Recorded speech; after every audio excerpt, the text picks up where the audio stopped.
Why are so many Black Americans giving up on the American dream?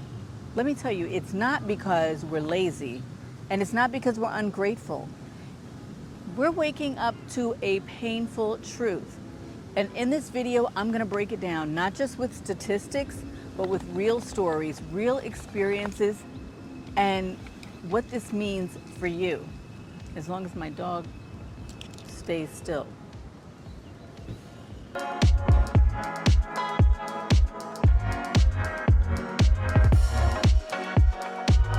Hey everyone, welcome back to Miriam's Mindset, where we talk about faith, freedom, and building a life you don't need a vacation from.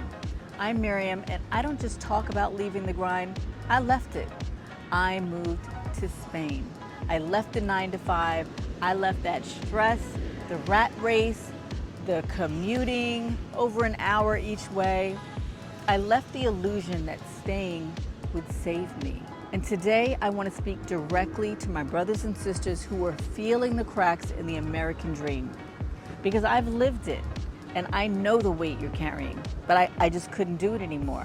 I had to remove it from me, and let me tell you, the peace that I have now is just unreal. It's on another level. Let me ask you something. Have you ever been told if you just work twice as hard, you'll get half as far? You know what's funny? My father just the other day sent this in a text message to the family. Right on time, right? I mean, we've heard it from our parents, our grandparents, our aunts and uncles. But lean in with me here for a second. You've seen the student loans, right? We probably all have them.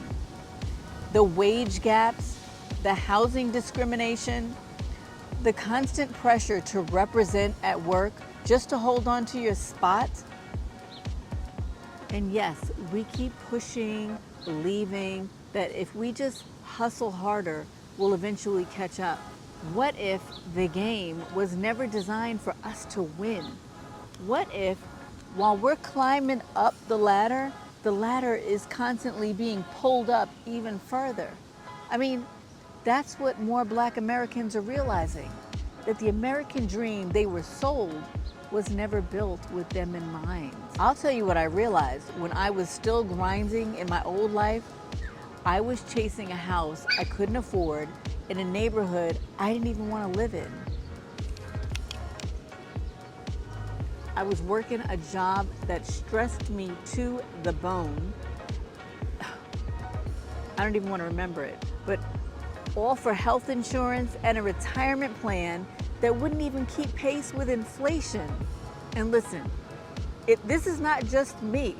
It's not just me talking. I've talked to sisters and brothers who are all waking up saying, I don't want to die at this desk. They're moving abroad and going all these other places, or at least leaving the 9-to-5 because they're waking up. And here's the truth. We're not just walking away from jobs. We're walking away from a rigged system. It's rigged. We're walking away from chasing approval in spaces that weren't even made for us. What is it? Come here. Say hi. Look, if this is hitting you hard, I've got a whole video where I break down the 5 financial shifts that I made to break free from the grind. I'll link it below, but trust me, you're gonna wanna see it. But stay here for this, because we're about to talk about what's on the other side of leaving. If my dog shuts up. Yeah, I'm talking to you. And here's the beautiful, messy, real truth. When you walk away from the American dream, you don't automatically walk into a perfect life, but you do walk into freedom. Freedom to define your own success. Now for me, that looked like moving abroad, where I pay less, eat fresh, and finally breathe. It meant redefining wealth, not just money, but time, peace, creativity, purpose. I accomplished so much more in the 2 months in Spain than I did in a whole year on myself in the US. It meant saying that I don't care if this doesn't look like success to somebody else, because this is what success feels like to me. Let me tell you something. Black Americans are not giving up. We're just redefining. We're reclaiming. We're saying, my dream does not have to look like yours. And that right there is the most powerful move of all. Now, I don't want this to be theory, so let me share something I've heard recently. One sister, she told me that she left corporate America after 15 years and moved to Ghana, where she's now running her own business, which is a wellness retreat.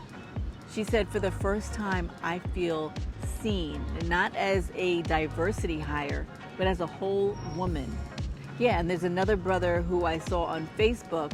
He posted recently that he left his 60-hour-a-week tech job and started a small business in his hometown, so he didn't have to move abroad to find his peace.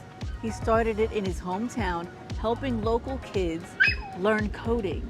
He said on Facebook, I make less money, but I've never felt more free. Now, you probably saw the interview that I did with the woman who moved to Thailand. She said that she's never had more money, more peace, more joy than she does now in Thailand.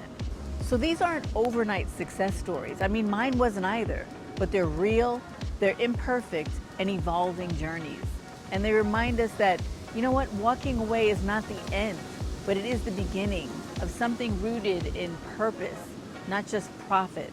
And look, I can't leave you without touching that spiritual piece, because you know, on Miriam's Mindset, we keep it real and we keep God in the center. When you walk away from systems that were never made for you, you need something bigger than yourself to anchor you. And for me, that's been God all the way. Psalm 37:23 says, the steps of a good person are ordered by the Lord, and He delights in their way. So brothers and sisters, if you're feeling called to leave, it's not random. It's not rebellion. It's a divine nudge. That's how I felt it. I mean, you were not created to grind yourself into the ground or sitting at a desk for the rest of your life or until retirement. You were created to flourish, to multiply, and to reflect God's glory, His creative glory, not corporate America's profit margins. So when you walk, know that you are walking in faith. Know that you're covered. Know that you are seen and that you're stepping into something bigger than you can ever imagine. And also know this, you're not a quitter. You're a creator because you were created in the image of God. You're not failing the American dream. You're just realizing, you know what? It's time to create my own dream. And here's the thing, it's okay to feel scared. In fact, it's expected. It's okay to grieve what you thought life would look like.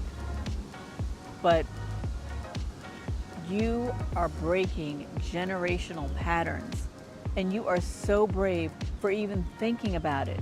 My son now is moving to Thailand. Well, he's already there. And my daughter wants to live overseas. You're breaking these patterns for your family who may think that you have to stay and live for the rest of your life where you were born. Okay? So look, I gotta go, but if you're ready to start exploring what your dream looks like, I want you to check out the link in the description for an investment ebook I created.